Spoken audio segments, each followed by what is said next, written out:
Hey guys, Kevin Cage back with another cryptocurrency update. Welcome to the channel. Like and subscribe if you're serious about investing and the digital asset space. And let's get right into it today. One take and uncut. I have an interesting video for you guys, so be sure to stick around for the whole video and let's get into the information. To kick things off, if you've not seen my most recent video on my second channel, Kevin Cage Uncaged, only about 4K subs there, I will be putting out different information from time to time. This one I'm talking about Chainlink, the cryptocurrency, Link, and decentralized oracles. If you have not checked it out, please do. Again, Kevin Cage Uncaged.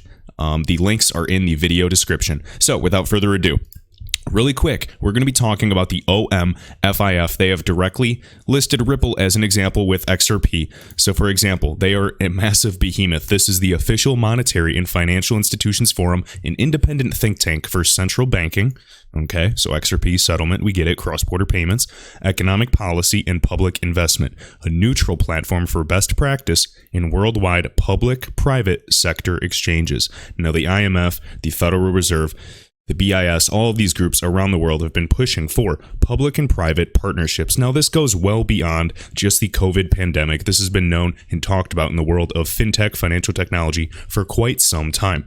So what we want to talk about today is this document here, the role of blockchain in banking, future prospects for cross-border payments. Ripple is listed all over this article. Now, this was just released I believe recently, and yeah, just of May, I believe, of 2020. So within, this week or last week.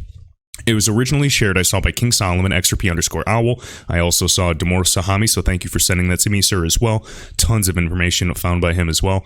And then again, even Leonardo Battista sharing a different, some definition. So let's just kind of dive through this quickly, Control F for Ripple, and check what they have out. And be sure to stick around because I want to show you a few key points here. So example approach, we can see banks to commit to methodical digital transformation, blockchain networks to address cross-border pain points. Now for fintech, financial technology, and cryptocurrency, we see Ripple listed as the only group. Partner with banks and financial institutions. Let's keep going. Tokenization, availability, and characteristics. We can see XRP, public traded over exchanges controlled by Ripple. Okay. Keep going. Decentralized Ripple network for governance and platform. Okay. With proof of consensus as well. They can choose who the validators are. Ideally, we already know it's geographically distributed for the new financial system. And now Spotlight. This is really interesting as well. Pay attention. Rather than compete with large banking companies, Ripple plans to partner with leading financial institutions and provide them with a blockchain solution. Instead of converting dollars into other currencies, which entails exchange rate costs, processing fees, and slow transaction times, one bank can transfer, for example, $5 million worth of XRP to another bank's Ripple portfolio, which then can be converted into local currency. Ripple is seeking to position itself as an alternative to SWIFT, again, the legacy software. Visa has acquired Earthport, which is partners with Ripple, to basically replace the SWIFT network. Its software controls the relevant bank's funds and updates each party's accounting books. And by the way, guys, if I ever reference something that is not in this video, it is in other videos, and I've read it verbatim off of, various articles as well. All right, so the settlement process is completed in seconds rather than 2 to 6 days with a 6% error rate that we know today. All built 40 years ago. Time to update it. We already have email. We have social media. We can, intercommunicate or communicate between countries effortlessly, but we cannot settle value on the core ledgers of central banks with finality, and it still takes 2 to 6 days. Are you kidding me? And 6% of payments are lost altogether, and the ones that are sent are very, very expensive. It's ridiculous. The human capital cost of finding the payments, the intermediaries alone, different languages, it's ridiculous. And I'm talking about messaging standards as well. By consolidating liquidity to service international payments from many disjointed international Nostra accounts, these are the pre-funded accounts around the globe, the just-in-case money that all of these governments and central banks have to hold because the current system is so inefficient, this is laughable, into one XRP pool. Again, XRP, multi-currency, you don't have to hold a basket of 15 different currencies. You can just hold a very small, maybe a tenth of the amount of XRP, which can serve as any of those currencies. It doesn't have to be tied up because it can be used and transferred within 3 seconds. The whole process, maybe 2 to 3 minutes. Respondent banks allocate less total liquidity to service the same volume of global payments. The bank only has to hold its domestic currency and maintain one account with XRP, with only enough XRP to service its largest expected payments obligation. The process minimizes the number of intermediaries, middlemen, and their markup on spreads. Exactly. Tighter spreads, the more efficient XRP becomes. It'll literally, as time grows, become more decentralized in terms of the network. Hopefully the supply holdings as well as it's distributed. Potentially that huge amount in reserve that is owned by Ripple, even though they said that there's already business development contracts owning some of that, can be used as this global pool of liquidity, whether it's, via cloud or, escrow, or however they decide to make it work. It will be absolutely fascinating. If you think that all of these groups are already connected, if you connect with Finastra, Temenos, this is already 10,000 plus customers, basically the same amount of customers that Swift has. They're already on RippleNet. Now, if you think that they are just joining RippleNet for fun and no plan to use their top tier 1 product, that just means you haven't done your research. All right? So now I want to go through what King Solomon shared. So again, showing what we just shared. And then as we keep going through Ripple, I just want to kind of breeze through this. A few more points. The recycle box, we got the dark box, of course, use cases for intended illicit objectives that contravene established laws. For example, Zcash, which is a privacy coin to purchase, goods or illegal goods on the dark web. Then we also have the recycle box. And guys, these are different regulatory approaches. This is where kind of Ripple and XRP falls in. So use cases are applied to uncontroversial goals to greatly increase their speed and transparency. Existing legal frameworks can be recycled to accommodate these changes with minor adaptations. An example where a recycle box has been used is Ripple's interbank settlement system, the Ripple network. And then Sandbox, of course, use cases pursue permissible objectives, but also pose some risks. Existing regulatory regimes may not fully account for the unprecedented nature of use cases and must be reconfigured. We have some examples here with the Financial Conduct Authority's Global Financial Innovation Network. All right, now, why am I talking about this group? We get it. Another group is talking about XRP. All right, well, what does this mean? Well, as we can see, guys, if you guys realize how big they are, right here, global public investors with investable assets of $37.8 trillion are at the heart of this network, guys. This is an independent, again, the OMFIF, just so you see, Official Monetary and Financial Institution Forum right on their website. Talks about it. A think tank for central banking, public investment, providing a neutral platform for public and private sector engagement worldwide with teams in London, Singapore, and the US. The OMFIF focuses on global policy and investment themes relating to central banks, sovereign funds, pension funds, regulators, and treasuries. Remember all of that talk with the US Treasury, Ripple, all of that. Don't get me started on that. But again, London, R3. We think Singapore. Think of all the offices of Ripple, specifically in Singapore already, with the Monetary Authority of Singapore. Again, guys, it goes very, very deep, okay? Let me see if I missed anything here before we keep going. Again, talking about Ripple's XRP in tandem with Libra, Visa B2B, Santander One, PayFX. All right, keep going. Ripple partnered with banks and financial institutions with the fintech crypto. Already went through that. Decentralized network, went through that. And I think that was it for the most part. Okay, so let's keep going. So right here, this is really interesting. Again, another direct connection with Ripple. So King Solomon sharing. Intellect has launched iTurmeric FinCloud platform through IBM Public Cloud. Now I know IBM, of course, Deloitte, a lot of groups, specifically IBM, has direct ties with the Stellar Foundation. Well, IBM also has direct ties with Ripple, to no surprise. So this platform is going to help new digital banks systems actually be tested and run in isolation or in parallel with core legacy systems. Again, the legacy systems that exist today need interoperability in order to move towards and migrate to the new system, which can in turn continue to run without interruption or compromise. Again, guys, it's not one central point of failure. There's not as many systemic risks when it's a distributed platform. So really quick, before we show the Ripple mention, we can see exactly what King Solomon was just saying. IBM India, of course, kind of in line with also the digital banking news we heard with MoneyGram and direct deposits with India and the Federal Reserve Bank. We can see iTurmeric talking about this, running in tandem.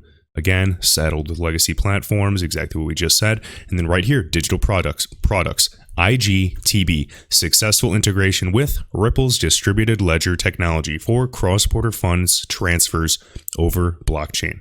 All right.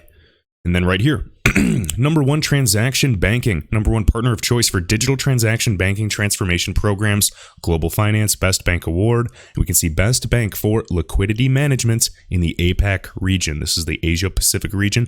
2 product innovation awards, Ripple-backed payment solutions.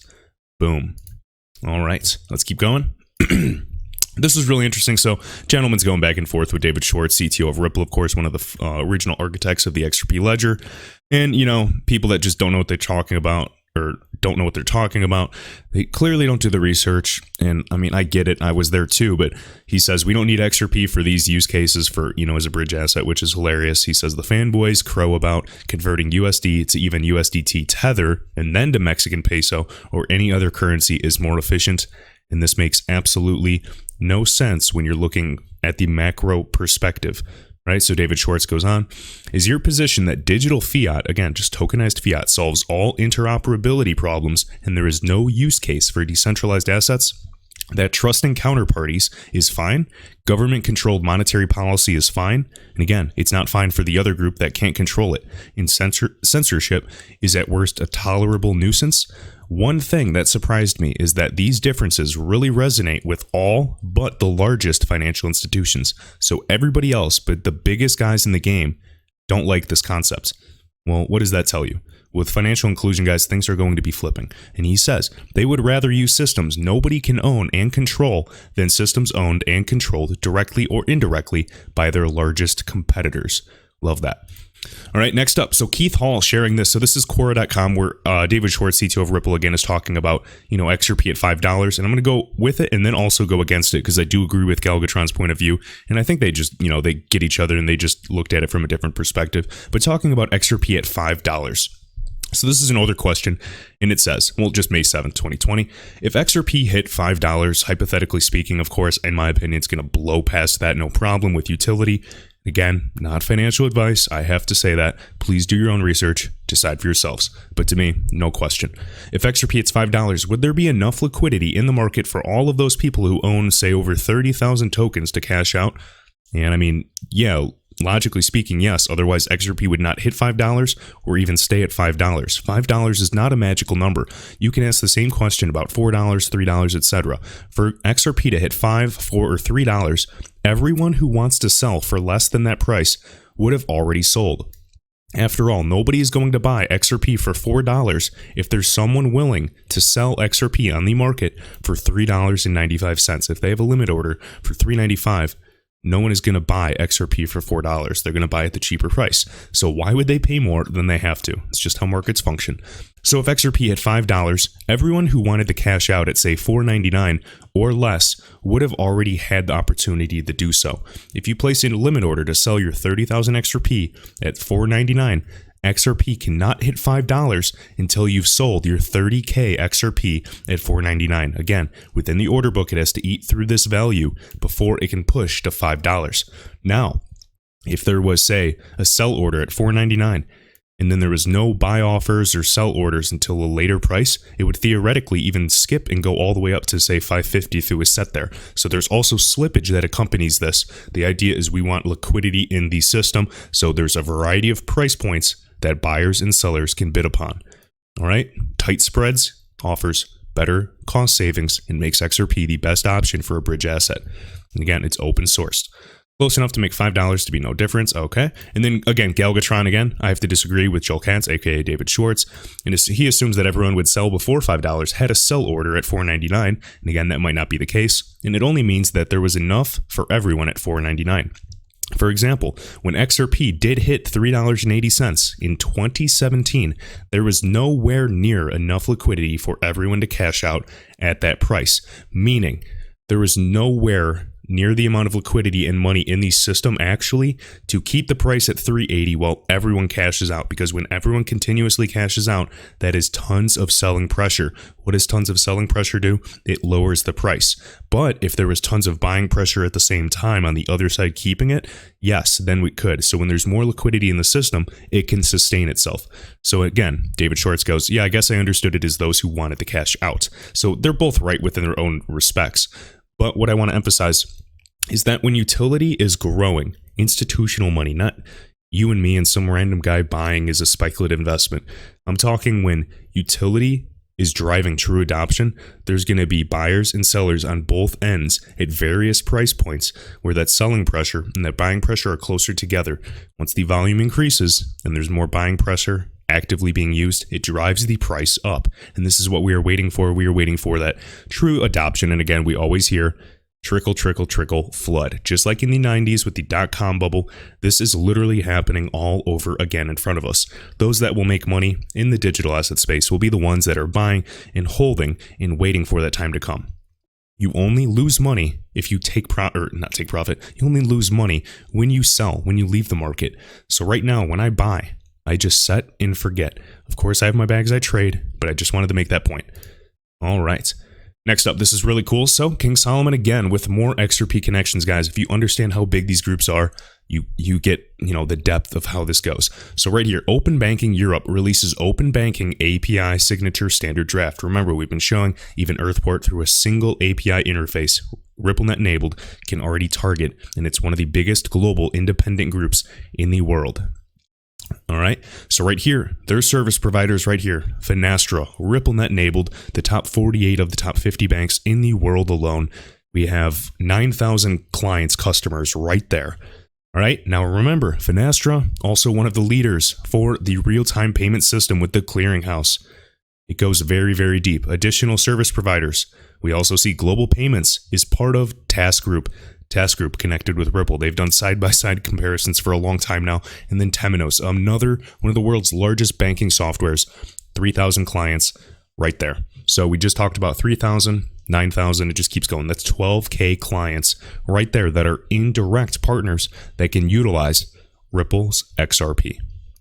All right. Next, another cool thing is this. They're talking about the central banks now. So, fintechtimes.com is already looking through this. The central bank of the UAE, the United Arab Emirates, and Abu Dhabi global market to jointly host and organize Financial Technology Abu Dhabi 2020. All right, so pay attention. As we can see here, mature fintech ecosystem in the UAE, and then the central bank UAE has developed a fintech strategy and roadmap that has 5 key pillars. We can see 5. Building a cross-border partnership model with key overseas regulatory authorities and stakeholders. Remember, just like as I've been saying in a lot of videos, I know it's the same thing time and time again, but I need to emphasize this so people get it. We need messaging, reconciliation, all of that first. Step 2, settlement. That's XRP. Other, analogy I like to say, fix the efficiencies, domestically speaking, in each nation. Get the domestic rails, like real-time payments, in check. Next, then go international cross-border. All right, these are all stepping stones. If you want to build a skyscraper, you have to build the foundation correctly. There's no skipping steps just because you held for 2 years and you want you want to make money from doing nothing. All right, atomic swaps settlement again via central banks showing, look at this, X current, using examples between the Samoa's currency, the Tala, I believe the Fiji currency is the Fiji dollar, just showing the interoperability, local currency settlement via central banks. Okay, this is the future, no doubt about it. This is how it's happening, getting rid of intermediaries and utilizing atomic settlements. This is all or nothing. Once the conditions meet, it goes through. You don't have to trust any other intermediaries. Therefore, when you're getting rid of intermediaries, disintermediation, you don't have to pay the additional fees that businesses nowadays pay all these middlemen. The whole concept when it came to be about middlemen and the whole backstory of banking, it's fascinating. I highly recommend reading about it and realizing that niche. But now we're going back from kind of the centralization swing and decentralization. Now we're straying away from middlemen once again. Maybe in a couple hundred years we'll go back to it, but we swing like a pendulum, right? Trends are your friends, and this is shifting once again.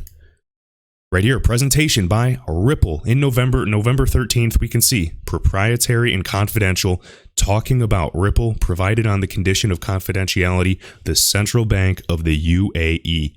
Once again, guys, this is written, this is done. The presentation, not only there, but it's also on the International Monetary Fund.org. All right.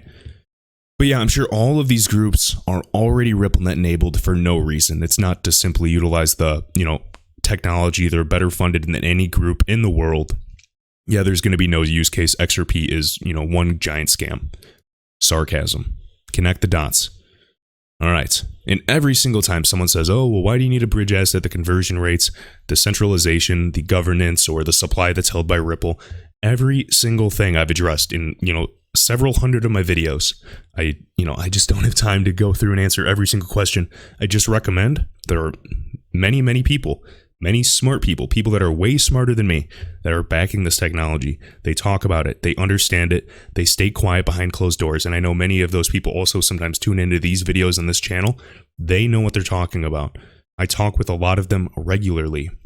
And all I'm saying is XRP is as legitimate as they come. They will be, without a doubt, one of the longest lasting cryptocurrencies in this space.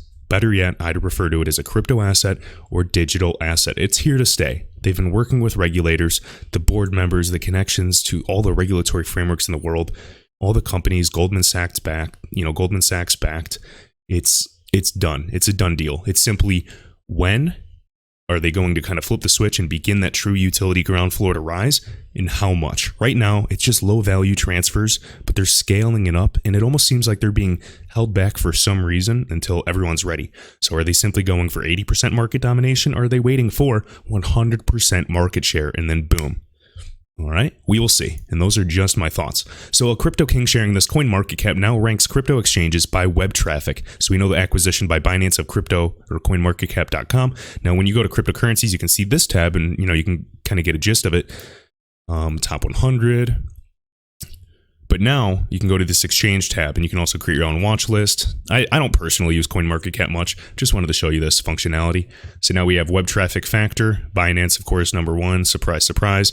We can talk about the liquidity, the volume total, and you can see all of these others. Okay. All right. Another announcement, guys, for all XRP Tipbot users. This is really cool. So I was kind of scared reading this article initially. It seemed due to new compliance with, AML, KYC, and, custodial custody laws in the Netherlands, they've made a requirement for Tipbot, and actually Uphold, the exchange, came in to save the day. So if you do not have an account yet with Uphold, just go to uphold.com. Start an account. Again, just another on-ramp, off-ramp, exit ramp for your cryptocurrency. You can even get precious metals here as well. All right, so really well-written article here by Vitse Vind, created the XRP Tipbot, and it will live on. The only thing is that your balances will now be on Uphold. So it's completely compliant. You're good to go. You can see users will have to link an Uphold account before they can send or receive tips in the near future. Besides that, we are all good. So just wanted to share that, do some due diligence with that. And then also, just lastly, again, this is the Brave browser, guys. Links are in the description. You get paid to utilize this browser over Google Chrome or Safari or whatever, Internet Explorer, Firefox, whatever you prefer to use. Brave browser. The links are in this video description. As you can see, now Binance even has interoperability. You can go buy crypto on Binance.com or Binance US. You can spend USD. You can buy whatever crypto you want. I can buy XRP. I can buy BATS, Basic Attention Token, which is kind of backing this whole Brave browser. These are utility tokens, guys. There's actual true use cases with finite supply tokens and why the price will go up over time. There's a method to the madness. I promise that there's very smart programmers and developers behind all of this. All right.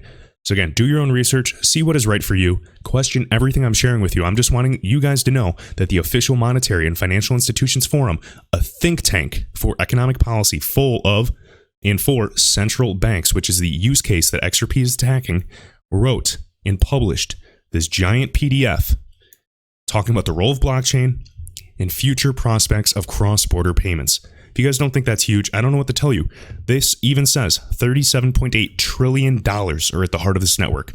Does that money just sit there and do nothing, or is it ever going to interoperate between and move between central banks? Because if it moves between central banks, guess what it has to do? It has to move, and it needs a bridge asset. Do you understand what I'm getting at? All right. I know that was kind of bullish. I'm just feeling like I need to make a point because there's so many people that don't understand where we are in this space. All right. This is massive, massive, massive, massive. All right. So with that, guys, again, I appreciate it as always. Be sure to like this video, share it around, check out my most recent video, again, on my second channel, and I will see you in the next one. Thanks.